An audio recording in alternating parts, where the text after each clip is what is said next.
નમસ્તે. ધોરણ 11 કેમેસ્ટ્રી.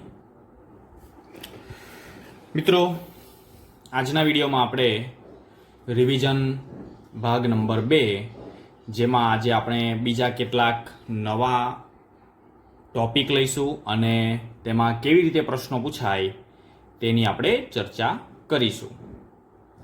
મિત્રો, ખાસ કરીને આપણે ધ્યાન રાખીશું કે આપણો જે સબ્જેક્ટ રસાયણ વિજ્ઞાન, જે ખરેખર બહુ જ સહેલો છે, જેને સમજીને આપણે જો તૈયારી કરીશું, કોઈ પણ ટોપિક હોય તો એ ટોપિકને આપણે જો ધ્યાનથી સમજીશું, તેની સંકલ્પના જો આપણે ક્લિયર કરીશું, તો આપણને તેના રિલેટેડ તમામ પ્રશ્નોના જવાબ આવડશે. તો ચલો, આજનો આપણો પ્રશ્ન છે, દ્રવ્યના ગુણધર્મ તાપમાન વિશે નોંધ લખવાની છે. મિત્રો, તો મિત્રો આપણને ખબર છે તાપમાન તે શું છે. તાપમાન માટે આપણે રેગ્યુલર વિડીયોની અંદર આપણે ચર્ચા કરી હતી કે તાપમાન માપવા માટે એના 3 માપક્રમ છે. તો પહેલો પોઈન્ટ આપણે તેના 3 માપક્રમ છે તે આપણે લખવા પડે. તો દ્રવ્યનો ગુણધર્મ જે તાપમાન છે, તો તેને 3 રીતે માપી શકાય. 3 માપક્રમની અંદર માપી શકાય. એક છે ડિગ્રી સેલ્સિયસ, બીજું છે ડિગ્રી ફેરનહીટ અને ત્રીજું છે કેલ્વિન. મિત્રો, આ 3માંથી એક જ એકમ કેલ્વિન, જે એસઆઈ એકમ છે, અને આનો જ સૌથી વધારે આપણે ઉપયોગ કરવાનો છે. અને આ ત્રણેય માપક્રમ આધારિત આપણે થર્મોમીટર પણ જોયા હતા રેગ્યુલર ક્લાસની અંદર. તો આપણને ખ્યાલ જ છે કે મિત્રો, અહીંયા જે કેલ્વિન છે, તે કેલ્વિનનું જે થર્મોમીટર હોય છે, તેમાં થર્મોમીટરનું જે માપન હોય છે તે ક્યાંથી ક્યાં સુધીનું હોય છે? તો 273.15 કેલ્વિનથી 373.15 કેલ્વિન સુધીનું હોય છે થર્મોમીટરમાં તેનું માપન. તો એ પણ આપણે લખીશું. તો ફરી ફેરનહીટ, તો ફેરનહીટનું જે માપન હોય છે, ફેરનહીટ જે માપક્રમ છે તે ડૉક્ટરના થર્મોમીટરમાં ખાસ કરીને જોવા મળે છે. તો ફેરનહીટની અંદર 32 ડિગ્રી ફેરનહીટથી 212 ડિગ્રી ફેરનહીટ સુધીનો એનો માપક્રમ હોય છે, રેન્જ હોય છે. અને એ જ રીતે ડિગ્રી સેલ્સિયસ તો તમે જાણો જ છો. તો 0 ડિગ્રી સેલ્સિયસથી કે 100 ડિગ્રી સેલ્સિયસ સુધીનું એની અંદર તાપમાનની રેન્જ હોય છે. મિત્રો, તો આની અંદર ખાસ આપણને ખબર જ છે કે સેલ્સિયસની અંદર જે 0 ડિગ્રી સેલ્સિયસ છે તેને આપણે શું કહીએ છીએ? પાણીનું ઠાર બિંદુ. તે તાપમાને પાણી ઠરે છે, ઠાર બિંદુ. અને 100 ડિગ્રી સેલ્સિયસ છે તેને પાણીનું આપણે કહીશું ઉત્કલન બિંદુ. તો મિત્રો, આવી રીતે આપણે જુદા જુદા પોઈન્ટ બનાવીને લખવાનું છે. ત્યાર પછી આની અંદર જો આગળ આપણે લખવું હોય તો આ જે 3 માપક્રમ છે તેનો સંબંધ આપણે લખવો પડશે. એકબીજા સાથે કયો સંબંધ ધરાવે છે? તો આપણે પહેલું લખીશું કે ફેરનહીટ અને સેલ્સિયસ વચ્ચે કયો સંબંધ તે ધરાવે છે તે આપણે અહીંયા જોઈએ. તો ફેરનહીટ અને સેલ્સિયસ વચ્ચેનો સંબંધ અહીંયા હું લખું છું, ફેરનહીટ અને ડિગ્રી સેલ્સિયસ વચ્ચેનો સંબંધ. તો તેમની વચ્ચેનો જે સંબંધ છે તે આ રીતે છે. મિત્રો, એ ફોર્મ્યુલા મેં તમને આગળ પણ કહી હતી. Degree Fahrenheit is equal to 9/5 into degree Celsius plus 32. તો આપણે એ પણ જાણ્યું હતું કે જો આપણે કોઈ સેલ્સિયસમાં માપ આપેલું હોય તાપમાનનું, તો એને ફેરનહીટમાં આપણે રૂપાંતરણ કરવું હોય તો આ સૂત્રનો આપણે ઉપયોગ કરીએ છીએ. અને ફેરનહીટમાં આપેલું હોય ને સેલ્સિયસમાં કન્વર્ટ કરવું હોય તો પણ આપણે આ સૂત્રનો ઉપયોગ કરીએ છીએ. ચલો, એ જ રીતે બીજો પણ એક સંબંધ છે, કેલ્વિન અને સેલ્સિયસ વચ્ચેનો જે સંબંધ છે તે પણ આપણને ખબર જ છે કે kelvin is equal to degree Celsius plus 273.15. સરળતા ખાતર આપણે 0.15 નો યુઝ કરતા નથી. તો મિત્રો જેવી રીતે અહીંયા મેં વાત કરી તો 0 ડિગ્રી સેલ્સિયસ પાણીનું ઠાર બિંદુ, 100 ડિગ્રી સેલ્સિયસ પાણીનું ઉત્કલન બિંદુ, તો એ રીતે આ પણ પાણીનું ઠાર બિંદુ છે 273.15 કેલ્વિન જે શરૂઆતનું છે. તો એનો મતલબ એ થયો કે 0 ડિગ્રી સેલ્સિયસ બરાબર 273.15 કેલ્વિન થાય અને 373.15 કેલ્વિન તે પાણીનું ઉત્કલન બિંદુ છે. તો મિત્રો એ રીતે આપણે અહીંયા કેલ્વિન અને સેલ્સિયસનું એકબીજામાં રૂપાંતરણ કરવું હોય તો આપણે કરી શકીએ છીએ. ધારો કે 0 ડિગ્રી સેલ્સિયસ છે આપણી પાસે, ચલો 0 ડિગ્રી સેલ્સિયસનું રૂપાંતરણ કરવું છે તો થઈ શકે. તો અહીંયા 0 મૂકી દઈશું તો કેલ્વિન કેટલા મળશે? 273.15, જે અહીંયા મેં આગળ તમને બતાવ્યા જ છે. તો મિત્રો આ રીતે આપણે મુદ્દાસર આપણે લખવું પડે. ચલો એ જ રીતે અહીંયા એ પણ એક બાબત અહીંયા ધ્યાનમાં લઈશું. તો 0 ડિગ્રી સેલ્સિયસ નીચેનું તાપમાન એ શામાં શક્ય છે? તો સેલ્સિયસમાં શક્ય છે. સેલ્સિયસમાં શક્ય છે.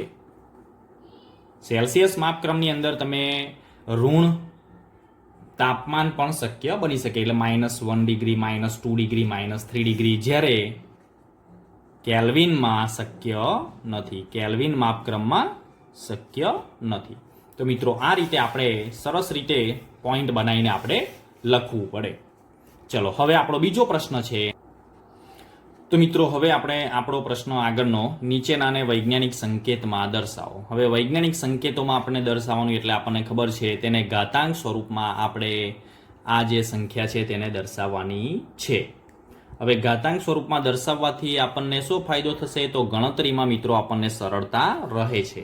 તો આને આપણે જો ધારો કે મેં આગળ રેગ્યુલર ક્લાસની અંદર શીખવ્યું હતું કે પોઈન્ટને જે શૂન્ય સિવાયનો અંક છે તે એક અંક પછી આપણે પોઈન્ટને લાવી દેવાનું છે. દશાંશ ચિહ્નને શૂન્ય સિવાયના અંક પછી લાવી દેવાનું.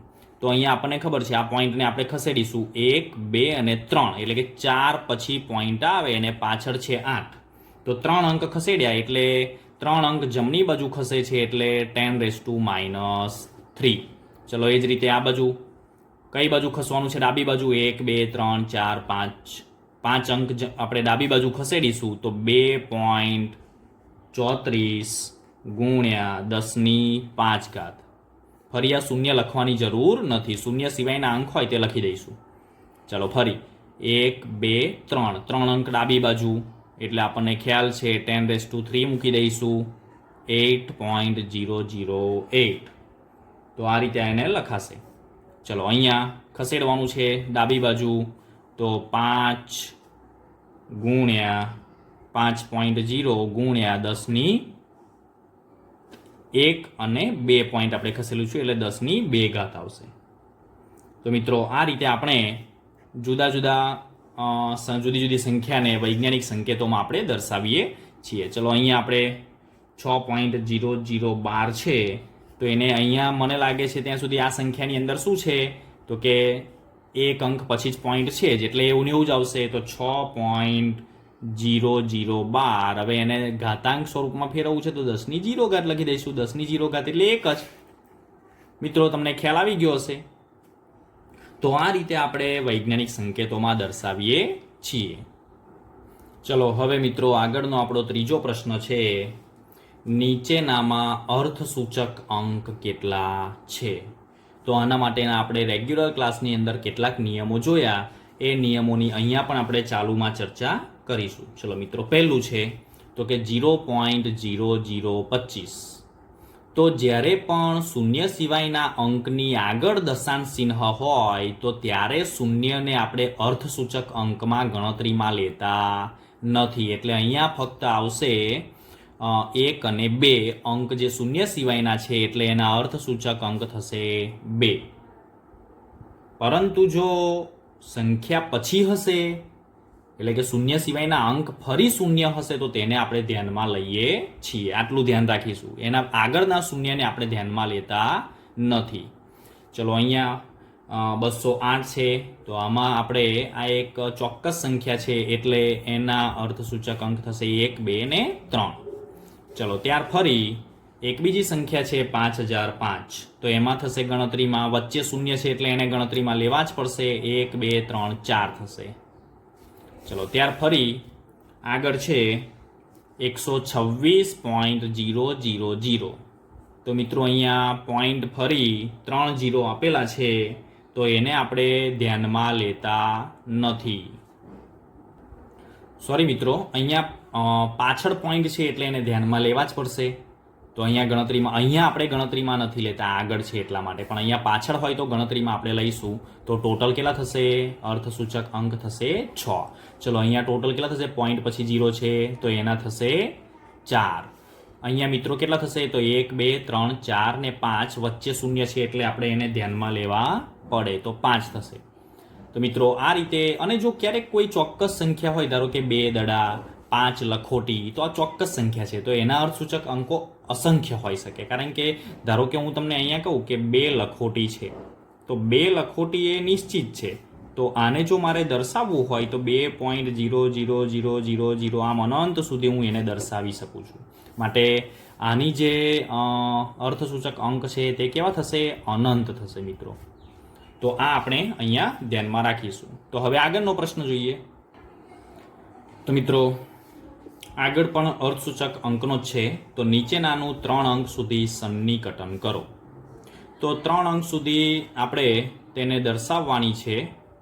તો એના જવાબ આપણે જોઈએ તો 34.216 છે. તો મિત્રો આમાં 3 અંક સુધી જો આપણે 3 અર્થસૂચક અંક સુધી દર્શાવવું હોય તો 34.2 લખવું પડે. પાછળના બંને અંક આપણે દૂર કરી દેવા પડશે.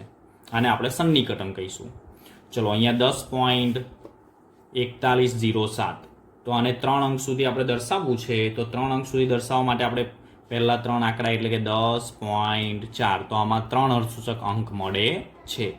ચલો એ જ રીતે અહીંયા આપણે 3 અર્થસૂચક અંક મળે એ રીતે આપણે દર્શાવવું પડે. તો 0.0 તો ગણાય જ નહીં, કારણ કે એ 2 અર્થસૂચક અંકમાં આપણે ગણતરીમાં નથી લેવાનું. તો ફરી આવશે અહીંયા આગળ આપણે ધ્યાન રાખીશું મિત્રો. તો અહીંયા 4, 5, 9 નહીં આવે મિત્રો. કેમ નહીં આવે? કારણ કે અહીંયા આપણે 9 છે તે 5 કરતાં મોટો છે, આપણે શીખેલા આગળ નિયમમાં. તો જ્યારે આ આંકડાને આપણે જો દૂર કરીએ તો આગળ 1 ઉમેરવો પડે. કારણ કે 5 કરતાં મોટી સંખ્યા દૂર કરીએ ને તો આગળ આપણે 1 ઉમેરવો પડે. તો અહીંયા 4, 6 તો 2 થયા.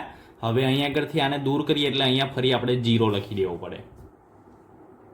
એટલે આમ જો તેને 3 અંક સુધી આપણે એનું સન્નિકટન કર્યું. અહીંયા પણ 3 અંક મળે છે, અહીંયા પણ 3 અંક મળે છે.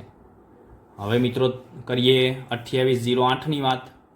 તો અહીંયા આપણે 3 અંક સુધી સન્નિકટન કેવી રીતે કરીશું?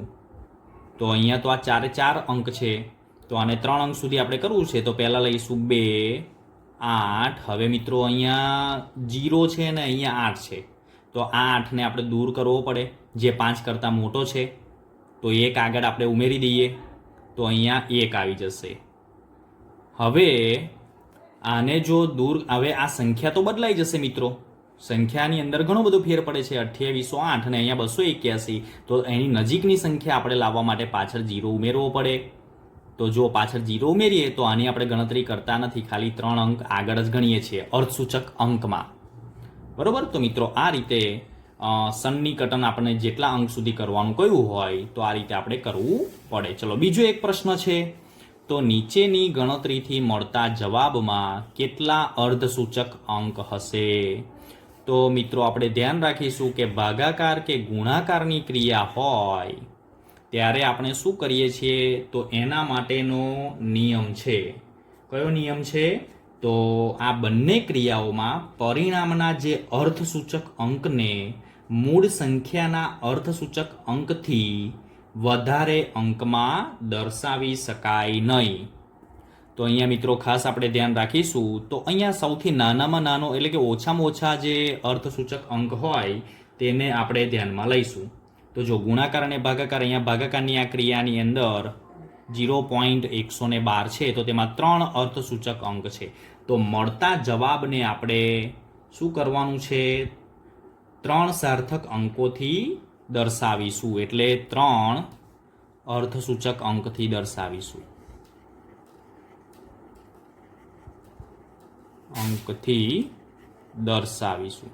ખ્યાલ આવી ગયો મિત્રો? ચલો, એ જ રીતે 5 ગુણ્યા 5.364.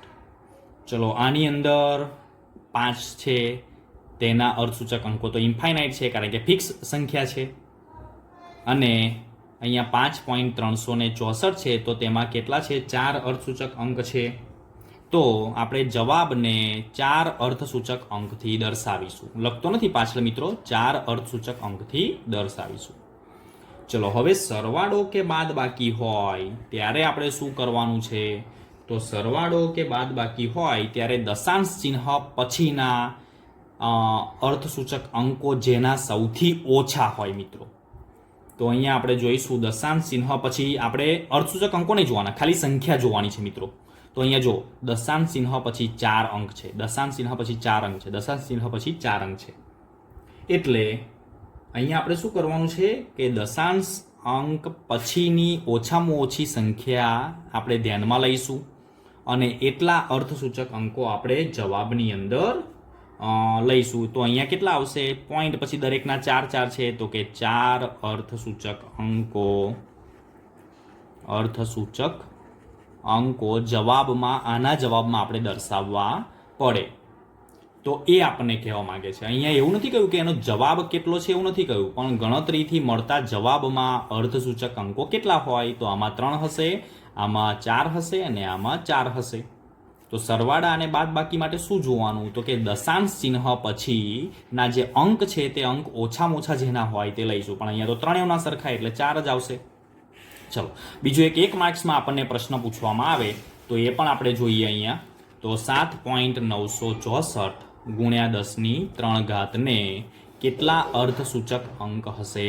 તો મિત્રો અહીં આને આપણે ધ્યાનમાં લેતા નથી. તો અહીંયા કેટલા છે? 1 2 3 4. તો એના અર્થસૂચક અંકો છે 4. મિત્રો આપણે એ પણ ધ્યાન રાખીશું કે અર્થસૂચક અંકને આપણે સાર્થક અંકો તરીકે પણ ઓળખવામાં આવે છે. ચલો, હવે આપણે આગળનો એક પ્રશ્ન જોઈએ. તો આપણો પ્રશ્ન છે સાર્થક અંકો પર નોંધ લખો. સાર્થક અંકોને આપણે બીજું નામ પણ આપ્યું છે અર્થસૂચક અંકો. ક્યારેક પ્રશ્ન મિત્રો એવી રીતે પણ પૂછી શકાય કે પરિશુદ્ધતા કે પરિશુદ્ધિ અને ચોકસાઈ વિશે નોંધ લખો. તો બંને શબ્દોને આપણે અહીંયા સમજાવવાના છે કે પરિશુદ્ધતા એટલે શું, ચોકસાઈ એટલે શું. પરિશુદ્ધતાને આપણે પ્રિસિશન કહીશું અને ચોકસાઈને આપણે એક્યુરસી કહીશું. મિત્રો બંને શબ્દો આમ જોતા તો આપણને સરખા લાગે, પરંતુ તે સરખા નથી. તો આની અંદર ક્યારે આપણે લખવું પડે મિત્રો? જ્યારે પણ આપણે પ્રયોગશાળામાં પ્રાયોગિક માપન કરીએ છીએ ત્યારે તેમાં કંઈક ને કંઈક અનિશ્ચિતતા જોવા મળે છે, પરંતુ પરિણામો કેવા હોવા જોઈએ? તો કે ચોક્કસ અને પરિશુદ્ધ પરિણામો હોવા જોઈએ. તો અહીંયા આપણે લખીશું તો પરિશુદ્ધતા એટલે શું? પરિશુદ્ધતા એટલે શું? તો કે પરિશુદ્ધ શબ્દનો અર્થ થાય એક જ જથ્થાના જુદા જુદા માપન વચ્ચે નજીકપણાનો થાય. એટલે અહીંયા આપણે લખીશું તો એક જ જથ્થાના જુદા જુદા માપન વચ્ચેનું નજીકપણું એને પરિશુદ્ધતા કહેવાય. અને ચોકસાઈ એટલે શું? તો ચોકસાઈ એટલે મળેલા પરિણામનું સાચા પરિણામ સાથે સહમતપણું. મળેલા પરિણામનું સાચા પરિણામ સાથે સહમતપણું. તો મિત્રો જ્યારે પણ આપણે કોઈ પણ પ્રયોગશાળામાં પ્રયોગ કરતા હોય ત્યારે આપણે જે રીડિંગ લેતા હોય છે, આપણે જે અવલોકન લઈએ છીએ, તે અવલોકન પરિશુદ્ધ પણ હોવું જોઈએ. એટલે કે આપણે 2 થી વધારે અવલોકન લઈએ તો 2 થી વધારે અવલોકનો વચ્ચે નજીકપણું પણ હોવું જોઈએ. અને તે પરિણામ સાચા પરિણામ સાથે સહમત હોવું જોઈએ, એટલે કે સાચા પરિણામની એકદમ નજીક હોવું જોઈએ. તો મિત્રો ધારો કે આને સમજવાનો પ્રયત્ન કરીએ. હું અહીંયા મિત્રો બધું અહીંયા ડિટેલમાં નથી લખતો, પણ કોઈ એક ઉદાહરણ લઈને તમને સમજાવી શકાય. કે સમજો ધારો કે એક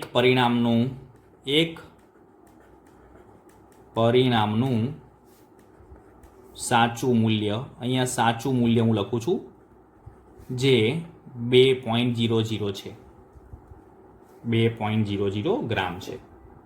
હવે કોઈ એક વિદ્યાર્થી એનું 2 માપન કરે છે, અને 2 માપન કરે છે એ દરમિયાન એના જે રીડિંગ આવે છે તે 1.95 ગ્રામ આવે છે પહેલી વખત, અને બીજી વખત 1.93 ગ્રામ આવે છે. આ છે વિદ્યાર્થી એ. તો મિત્રો અહીંયા તમે જોઈ શકો છો કે આ પરિણામો પરિશુદ્ધ છે, નજીક છે એકબીજાની, પરિશુદ્ધ છે, પરંતુ ચોક્કસ નથી. કારણ કે 1.95 1.93 એ 2 કરતાં ઘણું દૂર છે, પરંતુ ચોક્કસ નથી. મિત્રો આ ખ્યાલ રાખીશું આપણે. પરિણામ કેવું હોવું જોઈએ? પરિશુદ્ધ અને ચોક્કસ બંને હોવું જોઈએ. જ્યારે બીજો વિદ્યાર્થી જે બી છે તે પ્રયોગ કરે છે, તો એમાં તેના પરિણામો છે 1.94 ગ્રામ અને 2.05 ગ્રામ. તો આમાં તો મિત્રો તમને ખ્યાલ આવશે કે બંને અવલોકન ઘણા બધા દૂર છે, એટલે પરિશુદ્ધ અને પાછા બંને પરિણામો સાચા મૂલ્ય કરતાં પણ દૂર છે. તો તે પરિશુદ્ધ પણ નથી અને ચોક્કસ પણ નથી. તો મિત્રો આ પરિણામની અંદર ચોકસાઈ નથી અને પરિશુદ્ધતા પણ નથી. અને ત્રીજો વિદ્યાર્થી જે સી છે, વિદ્યાર્થી સી, અને એ જે પ્રયોગ કરે છે એમાં પહેલું પરિણામ 2.01 ગ્રામ અને બીજું પરિણામ 1.99 ગ્રામ છે. તો મિત્રો આ બંને છે તે પરિશુદ્ધ પણ છે અને બંને પરિણામો સાચા મૂલ્યની નજીક છે, માટે તે ચોક્કસ પણ છે. તો આ રીતે આપણે જ્યારે સાર્થક અંકો પરિશુદ્ધતા અને ચોકસાઈની વાત કરીને જ્યારે સમજાવવાની હોય ત્યારે આપણે આ રીતે એને સમજાવવું પડે, અને એને પોઈન્ટ વાઇઝ આપણે એને સમજાવીશું. ચલો હવે આગળનો એક પ્રશ્ન લઈએ. તો આપેલ સંખ્યાને આપણે પાયાના એકમમાં ફેરવવાની છે. તો આપેલ સંખ્યાને પાયાના એકમમાં ફેરવવાનું, તો આપણે જે તે એકમનો પાયાનો એકમ આપણને ખ્યાલ હોવો જોઈએ. તો ચલો પહેલું છે 28.7 પિકોમીટર. પિકોમીટર છે તો તેનો પાયાનો એકમ શું થશે મિત્રો? મીટર થશે. તો એને આપણે ફેરવી શકાય. મિત્રો રેગ્યુલરમાં પણ મેં તમને આની ચર્ચા કરી હતી અને કઈ રીતે ફેરવવામાં આવે છે એ પણ મેં તમને કહ્યું હતું. તમે આને આ રીતે પણ 2 રીત હું તમને અહીંયા શીખવાડું છું. ધારો કે 28.7 પિકોમીટર છે, તો પહેલું તો આપણે શું કરવું પડે? મેં તમને આગળ શીખવાડ્યું હતું. તો પિકોમીટરને આપણે દૂર કરવા માટે અહીંયા પિકોમીટર મૂકવા પડે. પણ કેટલા પિકોમીટર? નીચે તો 1 જ મૂકવા પડે ને, 1 પિકોમીટર. અને ઉપર પિકોમીટરનું આપણે મીટરમાં કન્વર્ટ કરવું છે. તો 1 પિકોમીટર બરાબર કેટલા મીટર થાય? તો 10⁻12 મીટર થશે. 10⁻12 મીટર. તો જો આ પિકોમીટર ગયું, આ પિકોમીટર ગયું, તો નીચે 1 છે એટલે એનું તો કોઈ વેલ્યુ નથી. ચલો તો એનો જવાબ આવશે અહીંયા 28.7 ગુણ્યા 10⁻12 મીટર.